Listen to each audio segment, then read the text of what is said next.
Wait, remember Robot and Monster? It's the little show that could. Our main characters we follow, Robot and Monster, the title makes that pretty clear, are roommates. Oh my god, they were roommates. Originally premiering on August 4th, 2012, the 26-episode one-season show that partway through its run on Nickelodeon was pushed over to the Nicktoons channel to air the remaining episodes. Now, this was a show I vividly remember on TV one day back around 2012, 2013, and went, what is this? I had not heard about it or had seen any marketing at all and really only found out as it was put on Nicktoons. But I had not seen the series in full until now for this video, so I thought it would be fun to do so. Go into what this show was, what happened to it, and see how many people remember Robot and Monster.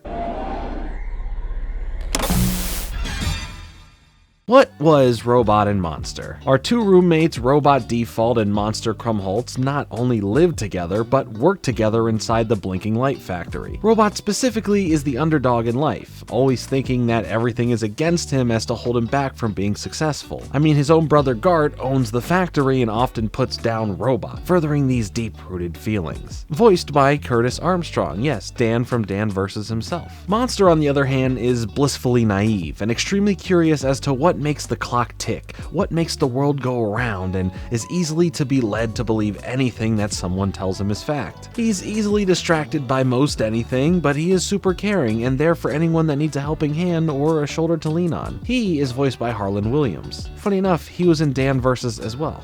Interesting place for a reunion. These two together really fill in the missing parts of who they may be without one another. They share their living space with their pet block of metal, Marf. Marf is exactly how I described him, blockular and made of metal. A mix of meow and arf, so you couldn't outright claim it to be a cat or a dog. Marf, once a pest in their building, is now a loving pet that they have to keep in secret from their landlord. We follow Robot and Monster as they go about navigating their friendships with others in their immediate lives, friendship with each other, playing with gadgets that Robot creates, and eating tons and tons of bacon. Sounds like my kind of party. Literally, they all go and eat at this Macon bacon joint that their friends JD and Spitfire often hang out at as well. JD is a tough, albeit not so smart at times, biker who is strong enough to rip structures right out of the ground, but will fall for the same prank over and over again. She just can't get on that bike. Her bike, though, actually being Spitfire, a less aggressive in nature and more sarcastic in tone bike. Now, of course, Robot and Monster have crushes on JD and Spitfire, but regularly just end up in goofy situations with them rather than leaning too much into that. There's also Ogo, the third friend in their friend group who constantly is trying to be around the two of them, get involved in what they're doing, and just overall be liked by them. While coming off as that one annoying person you purposely try to avoid, Ogo means well, but his bad luck always has him getting in deadly circumstances. Luckily, he does survive them, only to still not be accepted into the friend group. Dang, that's so sad. I expected this from Robot, but from you, Monster, I expected better. Sometimes we get to see part of Monster's family, like Globitha, Monster's younger sister, who could be a lot to deal with, being another annoyance to them in the show most times, as well as being a hyper kid who also really likes hanging out and bugging Robot as much as possible. The show, in general, it's all very cute. The designs of the world, the characters, and the stories told are nice, and it doesn't feel mean-spirited, even when there are arguments and a lot of slapstick comedy, which is definitely a nice break from the norm it feels with a lot of Nicktoons and just cartoons in general. But the journey, reception, and legacy of the show are what truly fascinate me beyond the premise of the show. He's adorable. Yeah.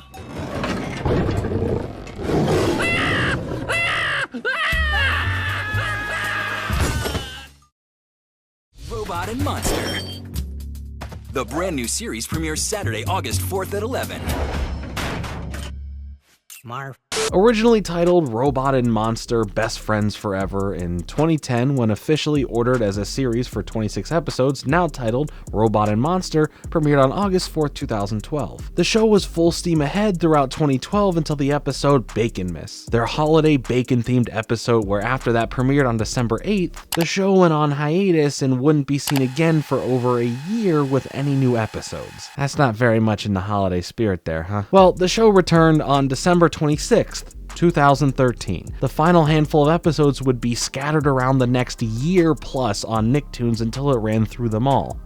All but one. And that is because episode 25A and 25B were exclusive to the DVD Season 1 print in late 2014, with an eventual release in 2015 on Nickelodeon's Noggin app. Something really cool was in 2020, one of the show's creators, Dave Pressler, took to Instagram for an hour-long live stream discussing all about how Robot and Monster came to be, a lot of the behind-the-scenes information, and just general interesting insight about the cartoon entertainment industry. Just hearing Dave speak so passionately about his work and time with the show is really inspiring and heartwarming to see. Passion will always shine through whatever piece of work you put out there, and while Robot and Monster was short-lived, there was clearly a lot of love and care both behind the scenes and on camera. Even giving us a look at the original show opening and theme song, original concept art, and some truths about the show. Even as far as getting to hear the real reason it was canceled instead of internet speculation, in his own words saying, "There's a lot of speculation about what happened to the show. I've read all the theories online and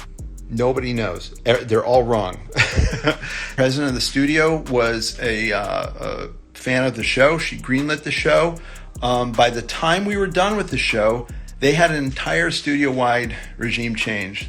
New president, new people in New York. Main thing is when you have a regime change, the new people who come in, they really don't want anything to do with the old slate. No matter how good it is, no matter how bad it is. And so the show just got canceled. In 2011, when we were still in production with season 1, they gave us a writing pickup in August of 2011 and said, we're going to order 14 more episodes constituting a second season. That was in August. By the time Christmas came around, they said we might be canceling the second season order. We're not going to know until next January. They knew before the show even came out, especially after delays of the release date for season 1, that season 2 was something the network wasn't going forward with anymore. Unfortunately, when we came back in March, they said we're not going to do the new 14 episodes, and that was it. So we knew that we weren't going to get a second season, and then they kept pushing back the release date. So I just knew something was afoot. We like to think that there's like evil forces at work when things we don't like happen, or it's more Machiavellian or more dramatic. Sometimes it's not. Sometimes it's really just a corporate decision. It's a corporate decision. Problem is that there wasn't a big resounding explanation for it. It's one of those things that happens. I know people were talking about that the show was canceled before it was released. It wasn't. We were in full production to finish the first season. Come November 2012, a couple months after the show had premiered, it was officially canceled, prompting the hiatus that would follow the next month. I read another thing that said that it was like, after, poor ratings. Well, we were canceled before. We aired in August. First week in November, they canceled it. So we weren't even going to get a chance. So I smelled a rat. I just knew something wasn't working out. I knew that we were not going to get a fair shake. There's no great explanation. It's just one of the things that happens. These besties are causing more trouble at the factory. More Robot and Monster is coming up next.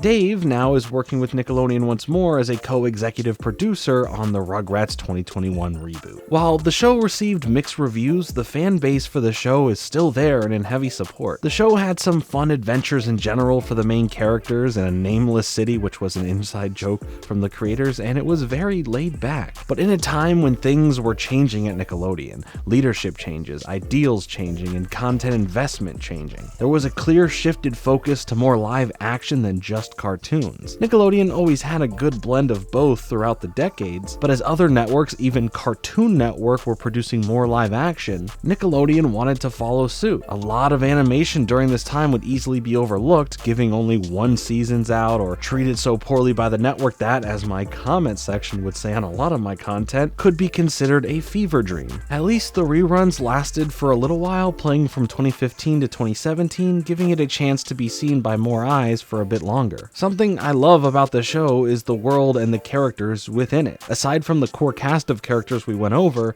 there are a lot of supporting characters that pop up now and then that are truly a treat on screen. Now, I could spend a long time going through every single character that I really like, but I'm just gonna go over a couple. Perry, a co-worker of the duo who permanently has a smile on his face due to a mechanical issue and is never as happy as he seems. And we follow storylines with this where it does get a little bit deeper and darker for who Perry really is and how Monster reacts to trying to help this. There's Mr. Wheelie, the duo's landlord, whose temper and fortitude to find their hidden pet Marf drives some pretty funny situations between them. And I also like Nessie, who owns and operates the Macon Bacon joint with a solid work ethic and even more solid bacon baking skills. What can I say? I like bacon. Now, I also said the world is something I like as well, mainly the lore behind it all. There are two species that inhabit it, mechanicals and organics. Mechanicals are those made to look robotic, and as the show shows, can be a large range of different designs, parts, and metals. Organics, while very different as well from one another,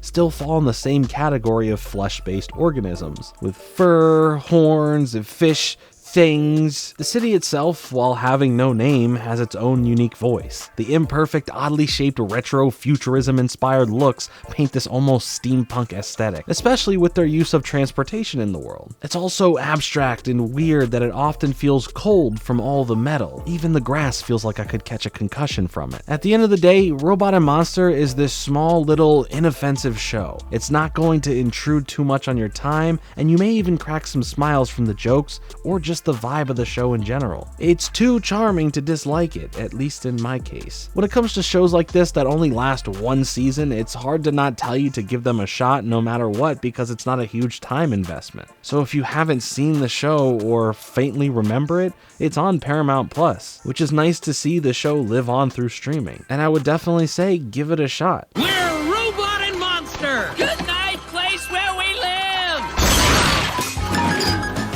So that's gonna do it for my content in November. Over the past month and some change, I have been working hard in the background using all of my free time making my upcoming December series of content. Starting December 1st, we will begin the 25 Days of Fringemas. Yes, it's as crazy as it sounds. You'll learn more about it through some social media posts and community posts here on YouTube, as well as in the first video on December 1st. Boy am I tired, but boy am I excited for this content. I'm so thankful for the support everyone has shown the channel and my content this year. I want to end it all with a bang. Make sure to hit the like button and subscribe for more content like this and a whole lot more. Follow me on Twitter, or else.